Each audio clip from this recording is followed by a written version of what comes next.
Hi friends, আবার এসেছি একটা নতুন ভিডিও নিয়ে। ফেসবুক ইউজ করে কিভাবে মোবাইল ডেটা সেভ করবেন। অনেক বন্ধুরা আছেন যারা ফেসবুকেতে ভিডিও দেখেন, তারা দেখবেন অটোমেটিক প্লে হয়ে যায়, ভিডিও অটোমেটিক প্লে হয়, সেখান থেকে আপনাদের মোবাইল ডেটা অনেকটাই নষ্ট হয়। চলুন সেই সেটিংসটা কীভাবে বন্ধ করবেন সেটা দেখে নেওয়া যাক। প্রথমেই ফেসবুক ওপেন করুন। দেখুন ডান দিকে প্রোফাইল পিকচার সঙ্গে যে অ্যারো চিহ্ন রয়েছে ওখানে ক্লিক করুন। ওপরে দেখুন সেটিংসে ক্লিক করুন।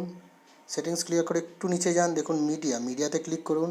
দেখুন video quality, auto play mode, সব বন্ধুদের অটো প্লে মুড করা থাকে on mobile data and wifi. ওটা আপনারা নেভার অটো প্লেতে ক্লিক করে দিন। তাতে কী হবে, আপনার অটোমেটিক ভিডিওটা প্লে হবে না, মোবাইল ডেটা সেভ হবে। একবার দেখে নিন, ভিডিও দেখুন, চালু করুন, একটা অটোমেটিক প্লে হবে না, আপনি যে ভিডিওটা চালু করবেন সেই ভিডিওটাই হবে। আশা করি ভিডিওটা ভালো লেগেছে।